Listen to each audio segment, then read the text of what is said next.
My Life with Charles Manson, Chapter the Ninth. Chapter 9.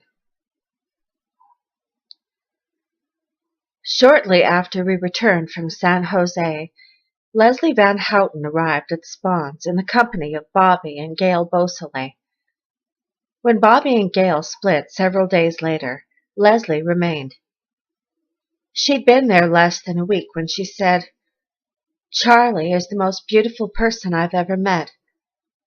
1 year later, she was arrested and subsequently convicted of murder. By early October, 3 new girls had joined the family: Leslie, Juanita, and Cappy Gillies, whose grandmother owned the Myers Ranch in Death Valley. Charlie began rapping in earnest about moving to the desert. "Out there," he said, "things aren't so crazy. We can have our children, and our children can teach us the things we need to learn.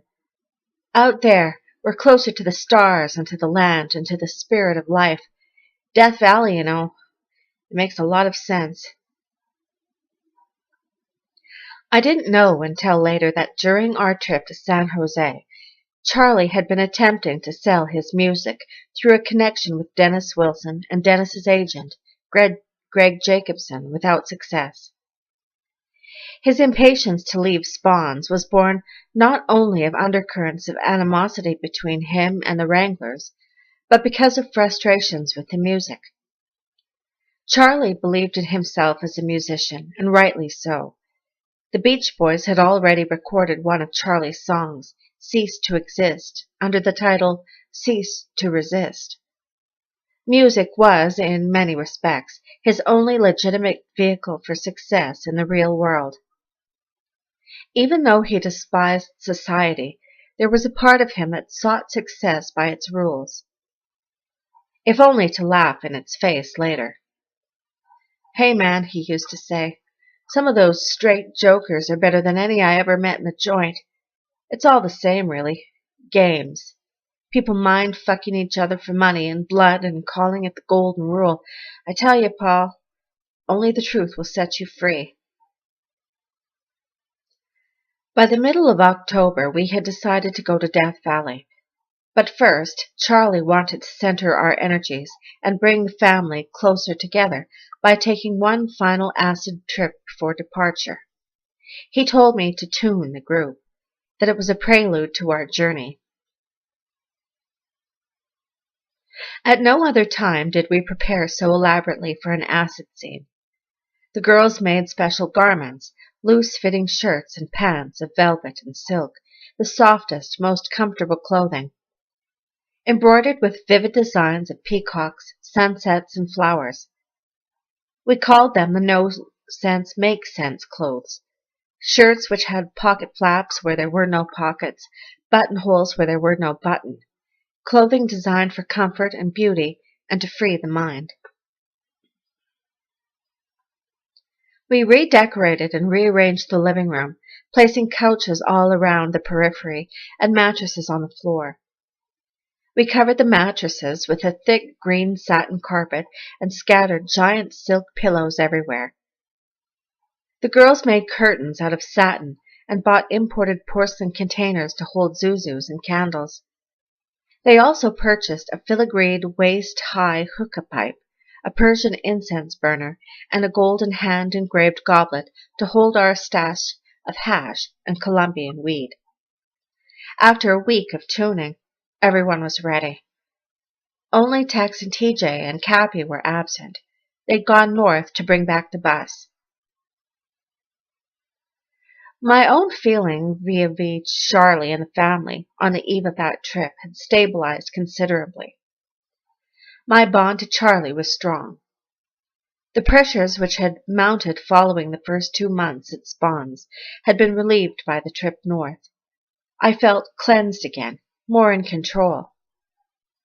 Still, Charlie remained an enigma. I loved him as a pupil loves his master. I saw his beauty and his wisdom, yet I had also seen the demon and would never forget it, believing, too, at times, that the demon was not only Charlie's, but mine as well. The night we ate the acid, it was windy. I recall this distinctly, since just before we dropped, I went outside to smoke under the stars. The ranch was quiet, no sounds of cars or horses or birds, only the wind blowing the eucalyptus trees and the brush along the hillside above the ranch house. I smelled the smoke coming from the chimney and went back into the house.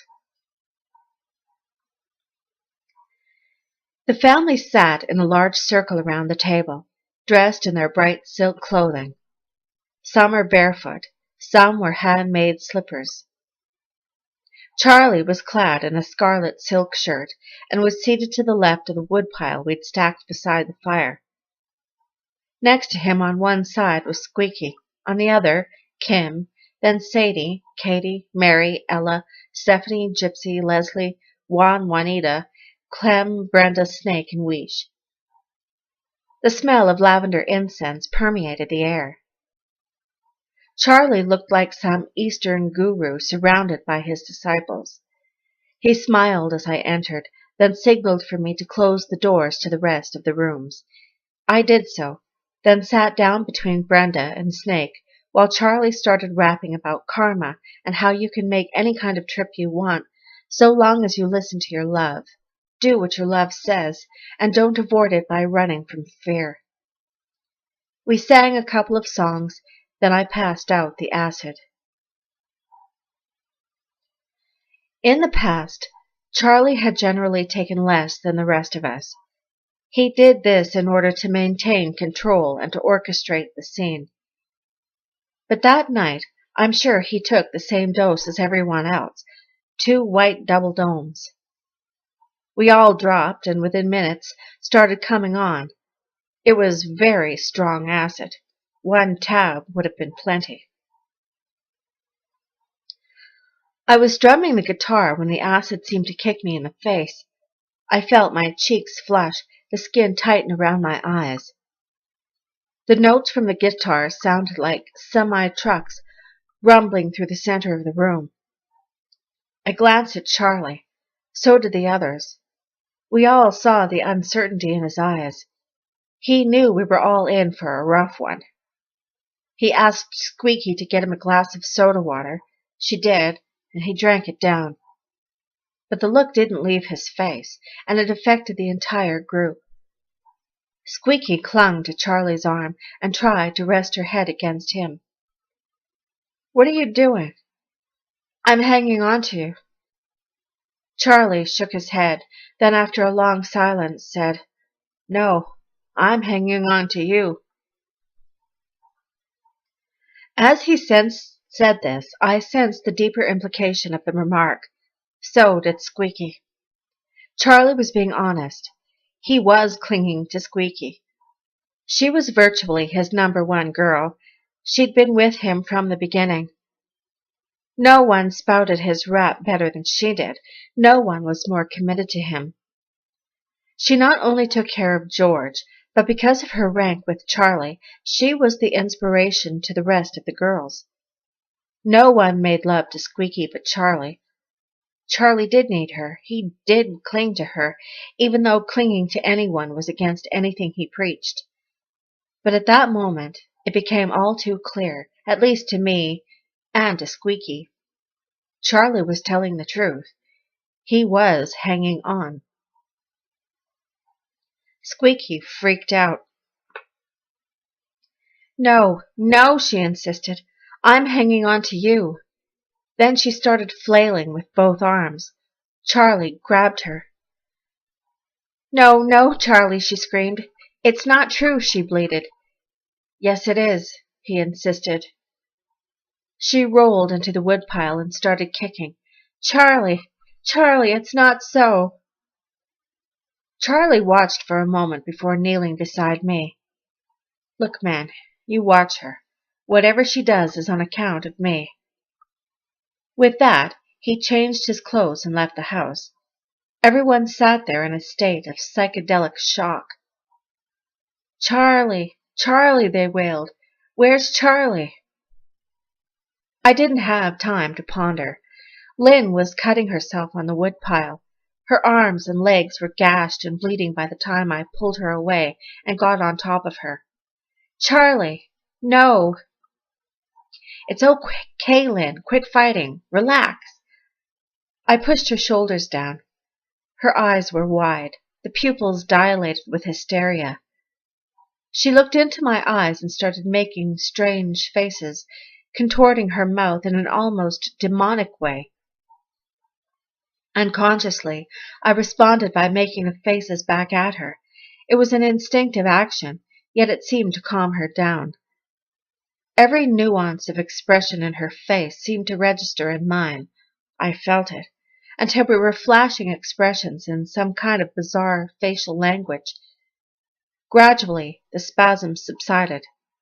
I relaxed my grip, trying to soothe her. It's okay, Lynn. Nice and easy, that's it. Then, without warning, she freaked out again, arching her back and kicking. Deep, guttural sounds emanated from her throat, sounds that were completely unintelligible. I muscled her down again and responded by making similar sounds, and once more we fell into a kind of pattern of communication. Then her lower body began shaking, quivering in abrupt, spastic convulsions. Her legs twitched and flopped on the floor as though charged with electricity. I was exhausted. It took all my strength to keep her down. I was ready to let her go when her foot struck Kim, who was lying beside us, sending a visible current of energy into his body. Then he leaped up and raced into the bathroom. I heard a horrendous wrenching sound and the shattering of glass, followed by the flow of splashing water. Kim had pulled the sink out of the wall and had smashed the mirror. Moments later, he raced into the living room screaming at the top of his lungs, "I'm the devil! I'm the devil!" I watched in horror as he crashed headlong through the front window and out onto the porch in a shower of glass. Everyone began screaming at once, "Charlie! Charlie! Where's Charlie?" By that time, Lynn had wriggled away and was again thrashing in the woodpile. Her clothes were half torn from her body. Her face and limbs were streaked with blood. But I just couldn't hold her any longer. Looking into her face had triggered my own reactive bank of subconscious impulses. I sat back and watched dumbly as she finally subsided in a quivering heap and began babbling to herself, "Charlie! Charlie!" Then Kim came sailing through the window again and landed spread-eagled on the floor. He got up at once and began ripping the tapestries from the walls and smashing glass out of the remaining windows with the heel of his hand. Sadie, meanwhile, had rushed into the bathroom to protect Zizos and Pooh Bear. "Get out! Get out of here!" I heard her scream as Kim stormed into the room. I started for the bedroom as Kim bolted out again, still screaming, "Charlie! I'm the devil! I'm the devil!" I grabbed at him, but he tore free, then dove headlong into the fireplace. "Jesus, Kim!" I raced over, jerked him out of the fire, and rolled him onto the rug. His eyes were wild, bald white and webbed with lines of blood. "I'm the devil," he gibbered. Hot coals burned on the rug. I glanced at Snake, and she brought some water from the kitchen to douse the coals. She seemed the only sane person in the room. Suddenly, Kim lurched away again and dove into the fire. Everyone around us was shrieking and freaking out. I yanked Kim out a second time and wrestled with him on the floor. "Charlie! Charlie, I'm the devil!" It took all my strength to keep him pinned, and when I moved momentarily to give Snake room to get by, Kim broke away a third time and plunged into the flames. It was then that everything seemed to slow down. Time became elastic and incalculable. I looked at Kim in the fire and saw all around his body, conforming to every contour, a glowing force field, an aura. It had occurred to me in flashes while struggling with him earlier that he was not getting cut or burned. Not even his hair was singed. His body was totally protected by this force field. For what seemed like an eternity, I watched him lying in the fire, the flames spitting and flickering up around him. His legs were drawn up to his stomach, his body immersed in smoke. When I finally reached in and pulled him out, I saw that the force field had protected my hands. They were unmarked.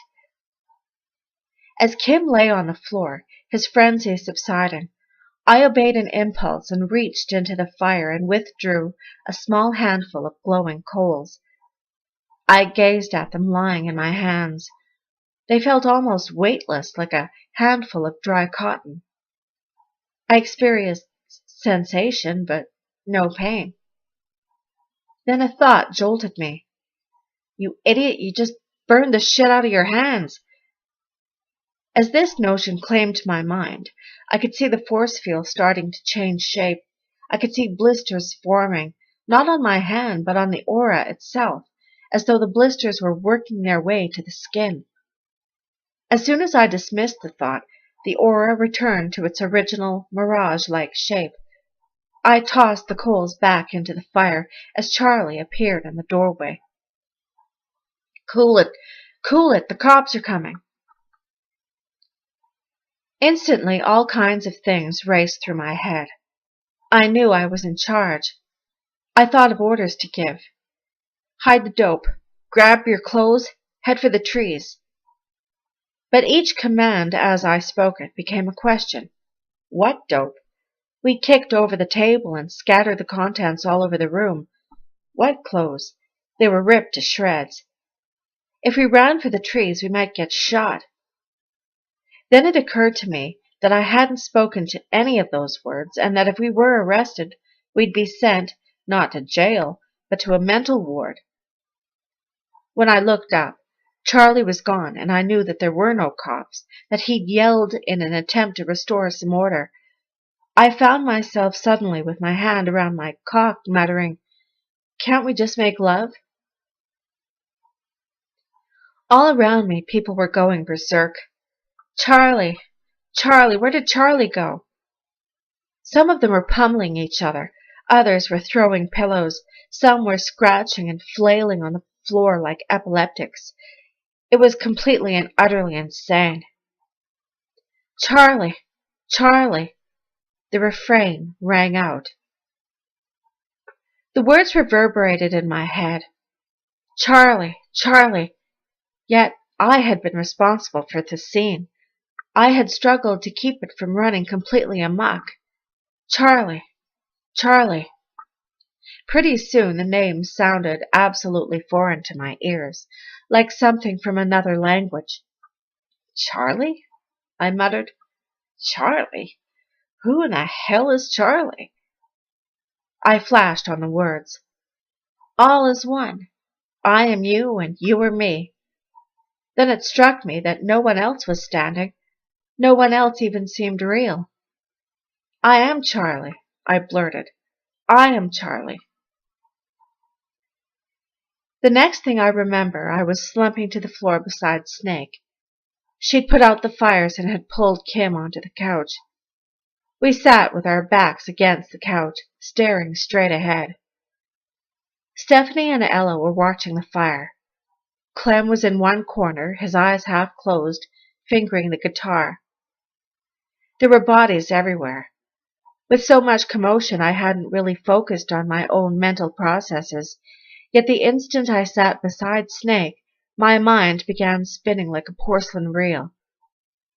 I saw countless past lives. I don't know if it was triggered by Kim's diving into the fire, but what I visualized was an eternity of death scenes. Paper expiring in fires, battles, countless wars. I saw limbs being lopped off, heads falling from the chopping block. I saw shootouts, drownings, collisions, all manner of death. For a time it seemed purely sadistic. Watching such carnage was no different from seeing the wind rustle the leaves. It was almost pleasurable. I watched it, and it was all right. I watched it through the eyes of a cosmic and tranquil indifference. Yet I was watching myself. These people were me in past lives, or perhaps all men in all lifetimes. With these scenes came the realization that the spirit feels no pain, that these deaths, as Charlie had said, were experiences in sensation, a form of transition. The spirit didn't die. Later, I would attribute it all to the raps on ego death and letting go, which is what I did as I witnessed this slide show of lifetimes. Moments later, I was seeing myself again, this time as a man in prison. Charlie had always rapped about the joint, what he'd learned there, what it was like. I realized that I had lived many lives as a prisoner. I saw myself in prisons and dungeons of all kinds, some made of concrete and steel, some dry, some damp, some in the mountains, others by the sea. But inside they were all the same, dark, oppressive, and somehow terminal. All this I viewed with Snake beside me. Once, in the midst of it, I saw her reach for a cigarette. By the time she had it in her mouth, seconds later, I had lived out several episodes as a soldier. I'd seen myself in hand-to-hand combat with enemies of all colors and sizes, some on foot, some on horseback. Snake lit her cigarette and blew out the match. I put my head in her lap and closed my eyes, but I did not stop seeing this eternal story in my mind's eye, the Odyssey and the Inferno. It was endless, and it was painless. Yet, paradoxically, I felt it deeply. At one point, hours later perhaps, I sensed myself returning to the void. I saw the void for what it was, a hole in the infinite. I saw it from all directions at once. I became total consciousness, experiencing perfect peace and absolute sustenance. The void was everything, yet it was nothing. It was solid, yet it was completely clear and open. It was the resolution of all paradoxes, boredom and exhilaration. It gave meaning to evolution, proved the wisdom of the inner quest. It revealed that self-awareness was meaningful only in terms of the struggle to attain it. The process was to be savored. Wisdom is never absolute except in the void. Life lies in its fluidity, in the process of change, suffering and joy, in an experience of the elements. It was near dawn, and the light of the new day was on the horizon. I sat beside Snake. Around us were 10 others, an aftermath of survivors. I looked at them all. Snake, Brenda, Gypsy, Ella, Katie, Sadie, Leslie, Squeaky, Kim, Stephanie. I saw in their faces the essence of humanity. I saw perfection. Each face was a masterpiece, sculptured in flesh and bone. I saw them as children. I saw them as devils. Their ears seemed slightly pointed, their smiles twisted into beatific yet demonic lines which portended the gamut of human feeling and expression. I saw life and death, the paradox of the void. I saw in their eyes compassion, love, and the inscrutable indifference of the cosmos. It was as if we all sat perched on the highest peak of awareness and could fall from there into light on one side and into darkness on the other. But at that moment, from the summit, we reflected perfection, all elements of our humanness and spirituality. It must have been around 10 o'clock when Snake brought me a cup of coffee, and I walked to the window and saw Charlie outside, asleep under a eucalyptus tree.